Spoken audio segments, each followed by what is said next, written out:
Hickok 45 here. Well, actually, I'm not here yet, but I'll be here directly in the video you're about to watch.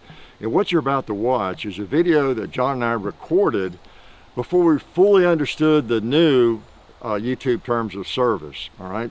So we have edited mainly the sponsorship spots, okay? So you'll see a few edit points in this video. And because of that, we want to be sure to thank the people that support us. One of them is Buds. You know Buds, a fixture in the industry. Been with us for over 10 years. Great company. Also Silencer Central. High quality company. And they do one thing really well. And you got to love that, don't you? Also, the Sonoran Desert Institute, sdi.edu. You can get certified in gunsmithing. You can take all sorts of great courseware there from a distance. As well, Alabama Holster. You know that I love them. Been using those for a long time. Great little Kydex concealment holsters. We really appreciate everybody that helps us out and has been loyal to us. So, especially you all, right? So anyway, enjoy the video. Hickok 45 here. I'm your deputy today. And guess what? There's a cowboy desperado right there we need to deal with. What'd I tell you? He is quite a desperado. We put 5 on him. That's all we had. This is the new Taurus Deputy revolver. How new it is depends on when you're watching this. You'll be watching it August 13th, 2024, I guess, September 4th, 2029, 2051, don't know. But yeah, as we record, this is a relatively new offering by Taurus. Who knew? Called the Deputy. And guess what? Caliber, God's caliber, 45 Colt. Yes, 45 Colt. And so a 4 3/4 inch barrel. Comes in a 5.5 or 4 3/4, and it comes in 357 Magnum or 45 Colt, at least at the time of this writing. Am I writing? So that's what you got. It MSRP is around 600, and it's from Taurus. So that's all you need to know. See y'all later. We'll shoot a little bit and talk about it. And I brought a firearm out here too that it's based on, just so you know, a Colt 4 3/4 inch 45, right? So it's got a prettier handle, but a lot of those came with rubber or plastic handles as well. But yeah, it's the same configuration. And right off the bat, some of you are thinking of Taurus. It has to be really maybe substandard. And others are thinking Taurus. Oh, it's probably pretty nice. So it depends on your experience, right, with Taurus. And I am, I'm a nut about the old single actions, of course, and admit it. And I have to say, it's not all that bad. I mean, is that a compliment? But when I picked it up, when it came in, borrowed it from Buds, and I cocked it, and yeah, it's a little different, but it's got the 4 clicks. It's got the kind of the traditional action. Hammer feels good, and it does have a transfer bar. That it's different. You know what a transfer bar is. I did a video years ago, and I really told everybody wrong. Imagine me getting anything wrong with my IQ. But the transfer bar called because it transfers the energy to the firing pin, to the primer, right? So when you have a transfer bar, which all the old Colts don't have, and the Colt clones really don't have them. So this is sort of a hybrid. It's kind of a Colt clone, but not exactly, because it has that Ruger style kind of transfer bar where, see, it comes up and it has to be up there in order to fire. And then the hammer engages it and boom, pushes it against the primer. Now, if the hammer were to fall somehow, I'll pull the trigger and then I'm gonna let off the trigger. So if that hammer were to come down without the trigger being pulled, and it does stop right there, there's no transfer bar, so it wouldn't fire. Let's see if I can get it to come down. Yeah, it just wouldn't fire the primer. So you can load 6 with this, okay, if you want to safely. Why didn't I do that? As I've mentioned many times, I try to stay in the habit.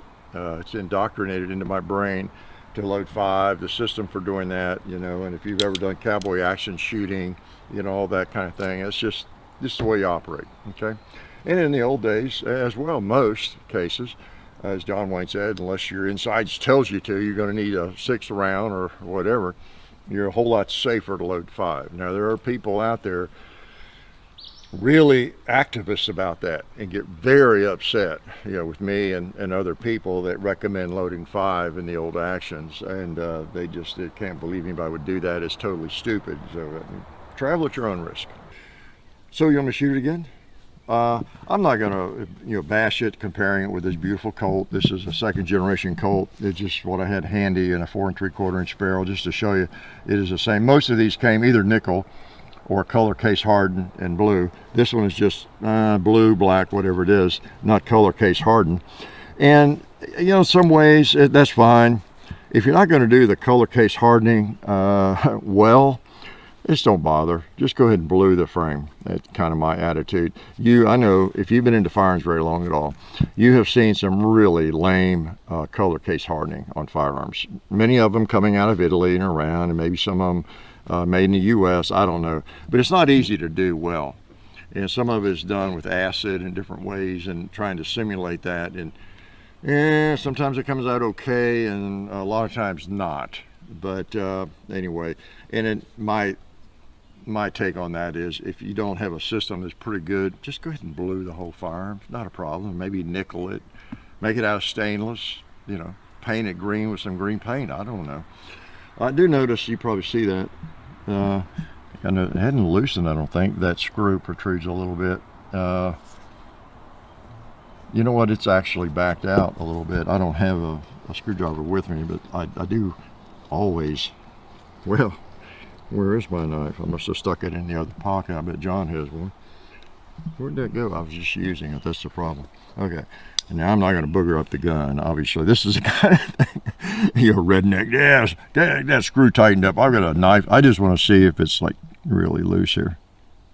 Yeah, it's just trying to move. So I'll get a screwdriver after the video, and we'll tighten that back up.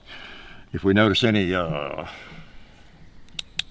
function issues, I'll do it for it. It's over. But what was I saying? Yeah, I was talking about the finish, and the hammer's a little odd in that it's a matte finish. Most of those were either color, or the early ones were color case hardened.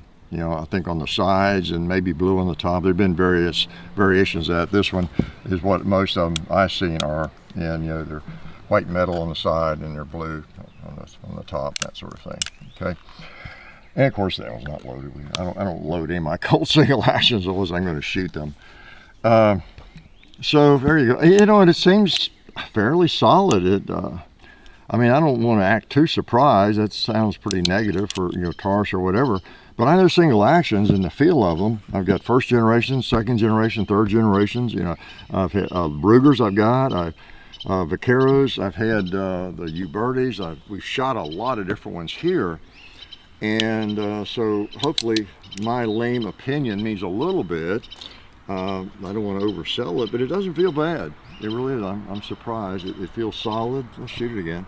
And you know, even the finish is not bad. So, and I think I shot it Sunday morning video. Some of you saw that. All of you should have seen it. Why didn't you? And I think I determined, didn't I, in that video, that it shot pretty much on windage wise, and maybe just a tad high, like almost all these do, especially the shorter barrel ones like this. Again, this is 4 3/4 inch barrel, gunfighter length. Let's put some on steel here and see. Let's shoot that stop sign. I'll try to put it around the middle. Well, that was high, right? High left. Okay, I did a better job holding it there, so it does shoot high.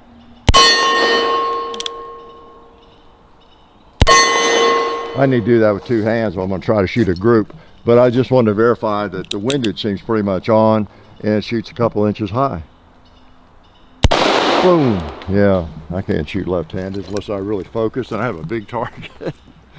So yeah, I don't know, shoots on pretty much as my Colts do. and no major complaints there. Like I said, it retails for around 600, 607, something like that. And if you're looking for a low end, I don't want to be too much of a Colt snob, because I think everybody should own. It's very hot and humid out here. I really wish everybody owned a single action. Okay, you owe it to yourself, not just a revolver, but a single action, a good cowboy revolver sometime in your life. And you may not be interested in a collector's item or an expensive, you know, $2,000 firearm. You would be just as happy with one that is like either the early Colts or the Colts, Colts being made today, because they haven't changed that much. And you might be just fine, because, you know, $600 is not exactly cheap, you know, for anything. So, you know, this might be something you want to look at. I'd say take a look at it, you know, see what you think. I like the name of it, the Deputy. That's pretty cool. You really do. Let's shoot it again, can I? Should I shoot? Got some Steinel I've been shooting and some Underwood. Let's shoot a little Underwood here. Now, this is probably a little stouter, but it should be all right.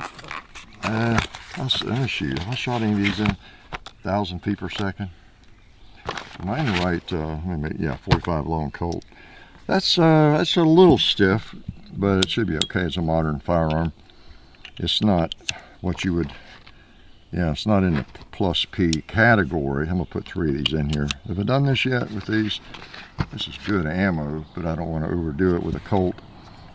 I've got some, you know, Marlin rifles, things like that, that you almost can't get too powerful, you know, for them.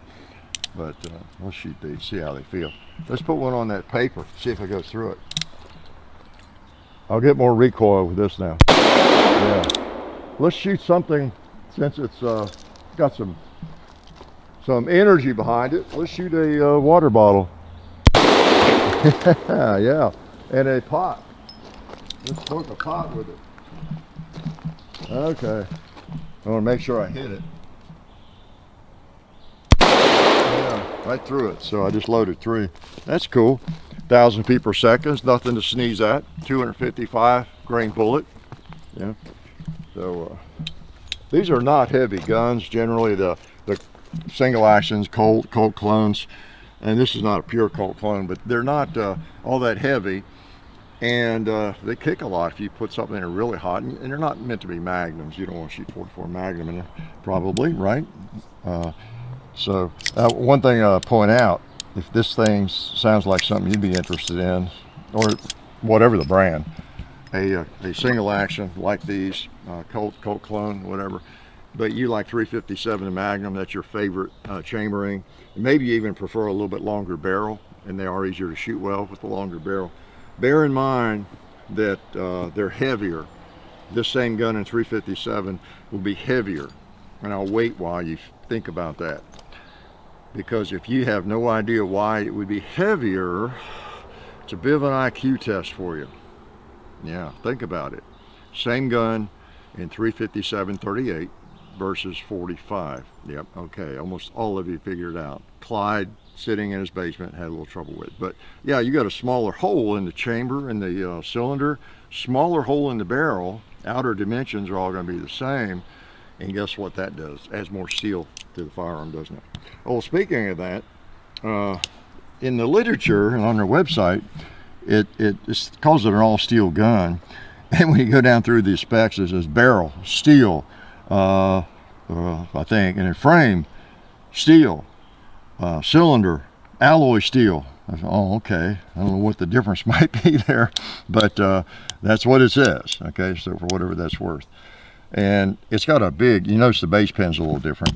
We're not going to do a side-by-side comparison necessarily, but there's your base pin coming out there. Here you got a nice long one, in case you got big fingers, have trouble getting a hold of it maybe.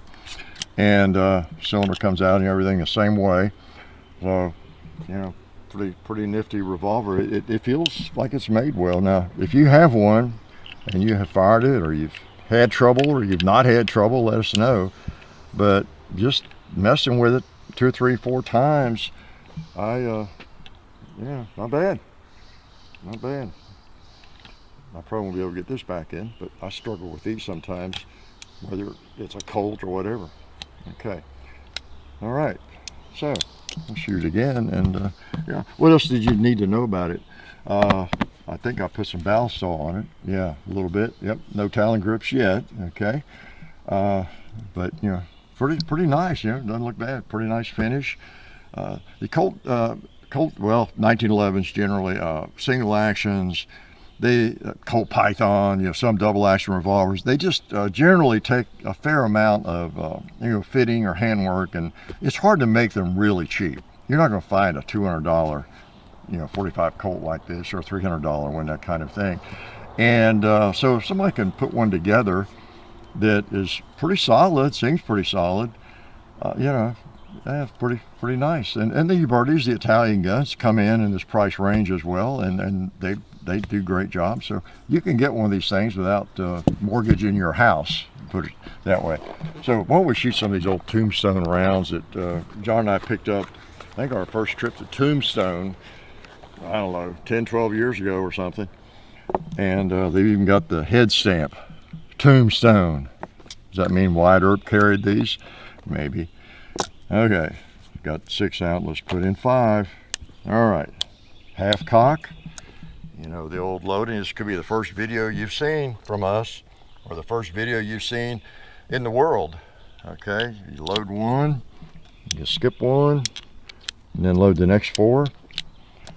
And that's what I have ingrained in me, and I just try to do it whatever the action is. Close the hatch, cock it, and it will come down on an empty chamber. You'd have loved it if it didn't, wouldn't you? You'd have loved that. So the next round will be ready to fire. All right, so let's do that. We got lots of targets ready to shot, but that's all right. We'll shoot them someday here. I think I just am in the mood to do a little bowling with this thing on the last 5 shots. Is it okay? See if a 45 slug will move that bowling pin. Yeah, those aren't soft either.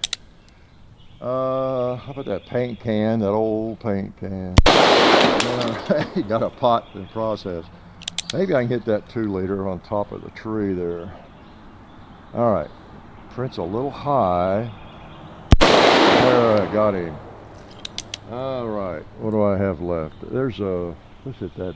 Let's hit the cowboy. No, wait a minute. You're gonna be mad if I don't shoot at the gong, aren't you? I didn't even think of that. Well, I'll take a shot at it. I may not hit it. All right, print's a little high, so I'll hold kind of low on it. Was that the last round? Nope, got one more. Okay. I'll just shoot till I get to it. How's that? Click. Click. This should be it. All right. I'm pleased I hit the gong. So the windage seems pretty good, and just shoots a little high, which is very common. So that's empty, and empty rounds. Got some empty brass in it. I don't know. I don't want to oversell it. Like I say, that screw. I guess I should. I normally tighten everything up. I thought I had, but you can tell where it's just not, screwed in totally all the way. And but as far as fit and finish, it seems, not too bad. Not too bad. So it's the Taurus Deputy. Pretty cool name for it, and not a bad looking gun. Just another option if you too are thinking about getting in touch with the inner cowboy, like I have done. Except I did it a long time ago, before most of you were born. I was well in touch with my inner cowboy. Really boy, when I was about 5 or 4 probably. So nothing like a Colt 45 to end the day on, and I'm just glad y'all could come by and help us with it. Life is good. Oh yeah, that's better. This is a great gun for defense. Oh hey, didn't see you guys there. While I've got you here, I want to remind you of our friends over at Talon Grips and Ballistol. Talon Grips makes grips, can you believe it, for all different types of firearms. You can get rough texture or more of a rubberized texture. Just sticks right on there. Really affordable, really cool option to improve the grip for your handguns or rifles. So please check them out at talongungrips.com. You'll be glad you did. And also Ballistol. Dad has been using Ballistol for many years. It's a cleaner and a lubricant, and it's non-toxic. It works really great, and we're happy to have them on board since it's been a part of our shooting endeavor for a very long time. So go to ballistall.com, talongungrips.com, and also while you're out there, I'm juggling all these things here. Also, while you're on the internet, please do check out our other social media like Hickok45 on Facebook. There's also Hickok45 on Twitter, The Real Hickok45 on Instagram. There's a John_Hickok45 on Instagram where I do some things. There's Hickok45.com. You can find us also on Gunstreamer. So check out all that stuff and then watch more videos.